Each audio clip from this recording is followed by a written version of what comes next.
दोस्तों, अखिलेश यादव भी बांग्लादेश, श्रीलंका और नेपाल जैसा ही भारत में करवाना चाहते हैं, क्योंकि हुआ कुछ ऐसा है। 24 घंटे पहले एक बरेली में डेलीगेशन जाता है। उन लोगों के लिए डेलीगेशन जाता है जो बरेली में खुलेआम पत्थरबाजी करते हैं। सबसे ज़रूरी बात, ज़रा सोचिए कि डेलीगेशन में जाता कौन है। जाने वाले पहले व्यक्ति सपा सांसद संभल से जियाउर रहमान, जो खुद दंगा में मुख्य आरोपी हैं। कैराना की सांसद इकरा हसन, जो कैराना में एक बार पहले भी दंगे हो चुके हैं। 2015 में मुजफ्फरनगर में दंगे होते हैं, वहाँ के सांसद भी डेलीगेशन में बरेली जाने के लिए गाज़ियाबाद बॉर्डर पर रोक दिए जाते हैं। तमाम तरह की राजनीति होती है। अब जरा सोचिए कि इकरा हसन को जब रोका जाता है तो एक बयान देती है अनुपम जी। बयान क्या था, पहले वो दर्शकों को सुनवा देते हैं। वो बयान सुनना बहुत ज़रूरी है ताकि दर्शक भी समझ पाए, असली चाल चरित्र और चेहरा देख पाएं ऐसे लोगों का। और वो बयान इकरा हसन ने क्यों दिया, हम वो भी बताते हैं। मीटिंग कर देंगे, ये कर देंगे। मैं उन्हें कहती हूँ, करके दिखाइए आप। ये देश अंतरिक्ष में नहीं है, ये भी दुनिया का ही हिस्सा है और यहाँ पर ऐसा नहीं चल सकता। जो सरकार हमारी केंद्र में है, वो किस तरीके से अपने आप को, जब उन्हें दूसरे देशों में, मिडिल ईस्ट में और कंट्रीज में जाना होता है, किस तरीके से वो अपने आप का दिखावा करती है, ये भी हम सबके सामने है। तो ये प्रदेश में ज़रूर कर सकते हैं, लेकिन देश के स्तर पर ऐसा कभी नहीं हो सकता।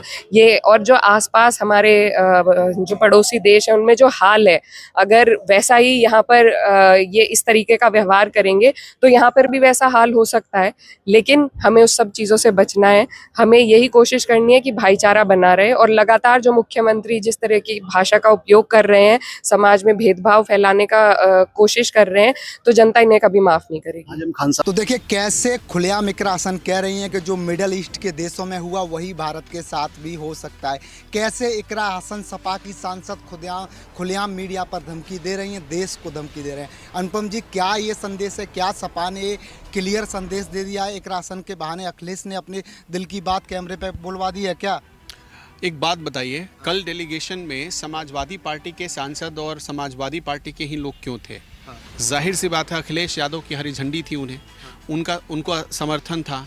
उनको बोला गया था कि आप जाइए और मिलिए ऐसे व्यक्ति से जो बरेली में दंगे करवाना चाहता था, हिंसा करवाना चाहता था आई लव मोहम्मद के नाम पर। तो इकरा हसन समाजवादी पार्टी से बाहर तो हो नहीं सकती हैं। इनका एक बयान आया कुछ दिनों पहले, संसद में खड़े होकर मेरे ख्याल में इन्होंने बोला था। उसमें ये किसी हिंदू मंदिर की बात कर रही थी, उसको बनवाने की बात कर रही थी, अगर मैं गलत नहीं हूँ तो। तब इनकी बड़ी तारीफ हुई थी, प्रशंसा भी हुई। हाँ, बहुत प्रशंसा हुई थी। प्रशंसा ये हुई थी कि देखो, एक सांसद ऐसा भी है जो मुसलमान होकर इस तरह की बात कर रहा है कि एक मंदिर भी बनना चाहिए। उस समय इनका असली चेहरा लोगों के सामने नहीं आया। और ऐसे लोग इस तरह से अपने चेहरे को एक नया रंग रोगन करने के लिए ऐसे बयान देते हैं, क्योंकि असली चीज़ें जब बाहर आ जाती हैं तो लोग उनसे दूर हो जाएंगे और उनको करनी है राजनीति। अब इनको जब राजनीति करनी है तो चेहरा चमकाने के लिए ऐसे बयान इनको देना पड़ता है, जिससे ये बता सके कि हाँ, हम हिंदुओं के लिए भी जीते हैं, हिंदुओं के लिए भी मर सकते हैं। लेकिन असल में इनका काम यही है, इनका काम सिर्फ लोगों को भड़काना। और इनके जाने से मैं हर किसी से पूछना चाहता हूँ, अगर ये बरेली चले जाते हैं तो क्या ये बरेली आंसू पोंछने जा रहे थे? आप मुझे बताइए। ये जिनसे मिलने जा रहे थे, उन पर पुलिस को सपना आया कि नहीं आज इन पर लाठी चला देनी? पुलिस ने लाठी चला दी या उनको पकड़ लिया? क्या हुआ था बरेली में? कोई इकरा हसन से पूछे, कोई जियाउर रहमान बर्क से पूछे, क्या हुआ था? क्या लोगों ने, आप देखिए, दो चीज़ें होती हैं। कानून का डर सब में होना चाहिए। आपको क्या लगा कि आप भीड़ इकट्ठा करके कानून हाथ में ले लेंगे? इकरा हसन के बयान पर आते हैं। इकरा हसन ने ये बयान क्यों दिया? आपको याद है, योगी आदित्यनाथ का एक बयान आया जिसमें उन्होंने कहा कि कुछ लोगों को लगा था कि बरेली में वो जुटेंगे और इस तरह से हिंसा फैलाएंगे और बच जाएंगे, उनकी डेंटिंग पेंटिंग कर देंगे। ऐसा योगी आदित्यनाथ का एक बयान आया। उस बयान के रिएक्शन में इकरा हसन ने कहा कि एक मुख्यमंत्री ऐसे बयान कैसे दे रहे हैं? मुख्यमंत्री ने किसी मुसलमान का तो नाम नहीं लिया कि हम मुसलमानों की डेंटिंग पेंटिंग कर देंगे। आप एक बात बताइए, क्या योगी आदित्यनाथ के दौर में विकास दुबे कौन था? मुसलमान था। विकास दुबे मुसलमान था। रोज जो इनकाउंटर हो रहे हैं, क्या वो मुसलमानों के ही सारे इनकाउंटर हो रहे हैं? मतलब ये पब्लिक के बीच आप जाइए, गूगल पे सर्च करिए, आपके जो भी सोर्सेज हैं आप उनसे पता करिए कि ये जितने इनकाउंटर हो रहे हैं, इन इनकाउंटर्स में क्या सिर्फ मुसलमान ही शामिल होता है? मुसलमानों का ही इनकाउंटर हो रहा है। विकास दुबे कौन था? मुसलमान था, उसने धर्म परिवर्तन कर लिया था क्या? कुल मिलाकर यही है कि इनके बरेली जाने से लॉ एंड ऑर्डर को खतरा था। ये उन लोगों से मिलने जा रहे थे जिनको बड़े सुनियोजित तरीके से बुलाया गया था और आई लव मोहम्मद के नाम पर उनके भीतर धार्मिक जहर भरा गया था और वो उस धार्मिक जहर को ये लोग काटने जा रहे थे, उस धार्मिक जहर को और मतलब जगह फैलाने जा रहे थे। क्या ये किसी हिंदू से मिलने जा रहे थे? इकरा हसन ने क्यों नहीं बताया? ज़ियाउर रहमान बर्क ने क्यों नहीं बताया? या बाकी माता प्रसाद पांडे ने क्यों नहीं बताया? कितने हिंदुओं से मिलने जा रहे थे ये लोग? आई लव मोहम्मद के जुलूस में कितने हिंदू शामिल थे जो इनका समर्थन कर रहे थे? ये सारी चीज़ें हैं। देखिए, वैसे इकरा हसन की फैमिली पर क्या ही बोले आदमी। आप एक बात हमेशा याद रखिए, अजब सहानुभूति उनसे जुड़ती है। क्या अलग चेहरा आज वो दिख गया, इतना क्या बड़ा। सहानुभूति जुड़ती है? कैराना से लोगों का पलायन क्या वो झुठला सकती है इकरा हसन? कैराना ये घर बिकाऊ है, ये पोस्टर लगे कि नहीं लगे कैराना में? अब मैं आपसे पूछना चाहता हूँ, आप उत्तर प्रदेश के रहने वाले हैं ना? चुन चुनकर कैराना में तो शायद टारगेट किया। गांव के गांव खाली कर दिए गए, गांव के गांव खाली हो गए। उसके बाद भी छोड़ दीजिए उतना, 2017 के बाद भी गांव खाली हुए वहां पर। जब ये फिर से मामला आया योगी आदित्यनाथ के जहन में, संज्ञान में, उसके बाद वहां पर कार्रवाई हुई। मैं ऐसा कुछ दावा नहीं करता, लेकिन कुछ लोग तो ये भी कहते हैं कि इकरा हसन का परिवार, वो भी पहले गुर्जर परिवार था। ये एक विवादित चीज़ है। ये आप मैं यहाँ एक चीज़ दर्शकों को मैं क्लियर कर दूँ, 2022 चुनाव में कैराना में उस गुप्ता परिवार के जिसके साथ ये प्रताड़नाएं की, जिन लोगों ने प्रताड़नाएं की, मैं स्वयं साक्षी जाके रिपोर्ट जब 2022 में किया, मैं उस परिवार से मिला। उन्होंने मुझे बताया इस परिवार का किस्सा, और इस परिवार ने जो कैराना के साथ किया था वो भी किस्सा उन्होंने बताया कि कैसे ये लोग कैराना में अपना खुद का एक अलग साम्राज्य चलाते थे। अरे निकलना दूभर हो गया था इनका, निकलना। मैं आपको एक बात बताना चाहता हूँ। देखिए, ये सब कहने वाली बात नहीं होती है। मैं चाहता हूँ कि हम एक अच्छे काम कर रहे हैं अपनी पत्रकारिता के ज़रिए, तो हम वही काम करें, समाज तोड़ने वाली बात ना करें। लेकिन ये बात भी लोगों को जानना चाहिए कि अगर कोई हिंदू परिवार का बीमार हो जाता था ना, तो मुसलमान मेडिकल शॉप से उसको दवाई नहीं मिलती थी कैराना में।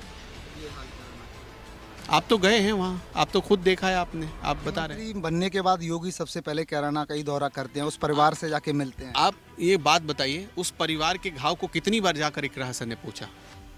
कितनी दूर होगा उनके घर से? कितनी दूर होगा? मैं इसीलिए, आप देखिए कितना दोयम दर्जा। और आप कहना क्या चाहती हैं? कहना क्या चाहती हैं आप? जो उनका जो बयान है, जो अभी हमने आपको सुनाया, दर्शकों को सुनाया, वो क्या कहना चाहती है? कि नेपाल बना देगी? वो क्या कहना चाहती है? कि बांग्लादेश बना देगी? अरे बांग्लादेश ही बनाने के लिए तो बरेली में निकले थे लोग। बरेली में क्यों इकट्ठा हुए थे? बांग्लादेश बनाने की हसरत पाले ही तो निकले थे। मिट्टी में मिल गई हसरत। जो जिनको ये लोग शरीफ बता रहे हैं, दूध के धुले हुए बता रहे, जिनसे मिलने जा रहे थे, आप खुद सोच कर देखिए, उन पर क्या उत्तर प्रदेश पुलिस को कोई सपना आया कि नहीं आज इनको घर में घुसना है, इनको खींचना है, पीट देना है? ऐसा कोई सपना आया होगा उत्तर प्रदेश पुलिस को? इतनी बड़ी LIU काम कर रही है, इंटेलिजेंस यूनिट काम कर रही है ना उत्तर प्रदेश में। पूरे देश में LIU, जो उत्तर प्रदेश की LIU है, उसकी तारीफ होती है। उसने अपनी रिपोर्ट दी है। उसकी रिपोर्ट भी जब आई, तब उसमें क्या हुआ? होना तो चाहिए था कोर्ट को कुछ रिपोर्ट में जो भी आया वो मामला तो कोर्ट के पास भी गया। अब संभल के मामले में भी देख लीजिए इन्होंने क्या किया। संभल के मामले में ज़ियाउर रहमान बर्क ने पिछली बार कितनी कोशिश की थी हिंसा फैलाने की, लोगों में नफरत भरने की। उसका कोई फ़ायदा हुआ? आखिर में जब कच्चा चट्टा खुलने लगा तो पता चला ज़ियाउर रहमान बर्क खुद अपने घर का बिजली बिल नहीं भरते हैं, सरकारी सुविधाओं का फ़ायदा ले रहे हैं। और 1 महीने पहले घर खुद अपने हाथों से तोड़ना पड़ा ना, बनाया ही क्यों आपने? बनाए क्यों? अगर आप इतने ईमानदार हैं, इतने शरीफ हैं, इतने दूध के धुले हुए, तो आपने बनाए क्यों? तोड़ना ही क्यों पड़ा? ऐसी नौबत ही क्यों आई? अगर आप सही होते तो कोर्ट से जाकर स्टे ले आते, नहीं तोड़ना है आपने। ऐसा नहीं था। देखिए, इनका बरेली एक्शन काम नहीं आया। आपको मैं 2 चीज़ बताता हूँ। कल मैं बहुत गंभीर बात बताने जा रहा हूँ आपको। संदीप, देखिए कल कैसे घेर कर पूरे उत्तर प्रदेश में ये जो इनकी जो बात निकल गई ना, दिल की बात, ये क्या करने वाले थे कल पता है 2 जगह घेरने वाले थे ये लोग, बरेली और संभल। 2 जगह इनकी फुल तैयारी थी। संभल में इनको लगा, अभी पुलिस ने 1 महीने पहले नोटिस दिया था कुछ मस्जिद को तोड़ने के लिए, वहाँ पर नोटिस दिया गया, उसके बाद वहाँ नमाज होती रही, उस मस्जिद में जाते रहे लोग, रंग रोगन होता रहा और ये अड़े रहे कि हम नहीं करेंगे। पुलिस ने दबाव डाला, बोला इन्होंने कि ठीक है हमको थोड़ा समय दीजिए। पुलिस ने फिर भी 1 महीने का समय दिया। उतना समय देने के बाद भी इन्होंने कहा 1 हफ्ते का और दे दीजिए, पुलिस ने वो भी 1 हफ्ते का समय दे दिया। इनको लगा कि हम कोर्ट जाएंगे, कोर्ट में तो हर मामला हमारे फेवर में आ ही जाता है। जैसे कोर्ट, ये हाई कोर्ट गए, इलाहाबाद इलाहाबाद हाई कोर्ट ने जब सारे दस्तावेज देखे, बोले ये क्या कर रहे हो भाई, जो अतिक्रमण है उसे हम कैसे कह सकते हैं कि ये तुमने सही किया है, कानून सबके लिए बराबर है, तोड़ा जाएगा, मस्जिद तोड़ी जाएगी किसी भी हालत में। उसके बाद इन्होंने फुल तैयारी की कि ये सारे लोग बरेली जा रहे थे, उधर संभल में लोगों को जुटना था। उससे पहले ही चारों तरफ से संभल में जिस इलाके में होना था वहाँ बुलडोज़र पहुँच गया, रातों रात पुलिस पहुँच गई, पूरी इंटेलिजेंस यूनिट पहुँच गई, फुल तैयारी में पहुँच गए योगी आदित्यनाथ के लोग। और इनको लगा कि अब कुछ नहीं हो पाएगा।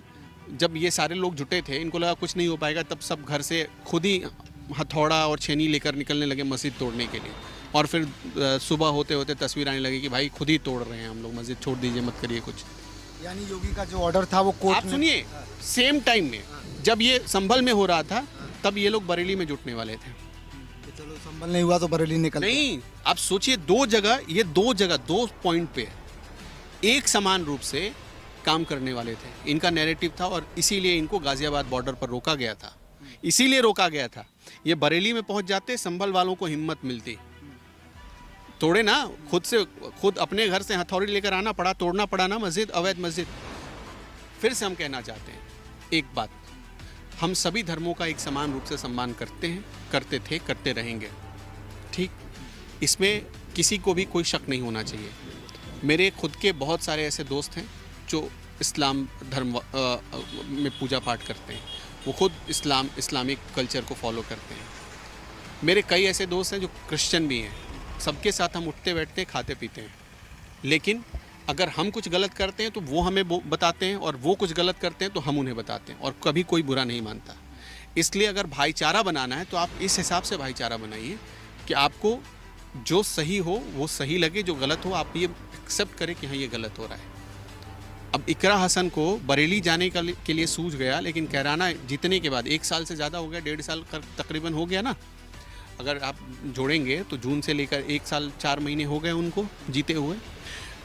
कैराना में उस पीड़ित परिवार से जाकर मिलने का वक्त नहीं मिला। अगर वो मुसलमान परिवार होता ना, अभी चली गई होती इकरा हसन। तो आप ये देखिए, कुछ लोग ये कह रहे हैं कि राजनीतिक प्रतिद्वंदिता योगी आदित्यनाथ निकाल रहे हैं। अरे भाई, आप सेम टाइम में आपने लोगों को इशारे करके रखा है कि भाई हम बरेली में रहेंगे, तुम संभल में निकल आना घर से बाहर। तो आपको गाजियाबाद पुलिस नहीं रोकेगी क्या? उत्तर प्रदेश की LIU इतनी मतलब बैठी और निकम्मी तो है नहीं कि आपको छोड़ देगी और आप ये सब करेंगे।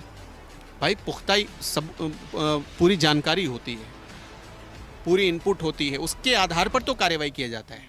इनको गाजियाबाद में ही क्यों, मतलब दिल्ली बॉर्डर पर ही क्यों रोका गया? इनको चाहा जाता तो बरेली बॉर्डर पर भी रोक लेते, लेकिन पता था कि उत्तर प्रदेश में घुसने के बाद इनकी क्या प्लानिंग है।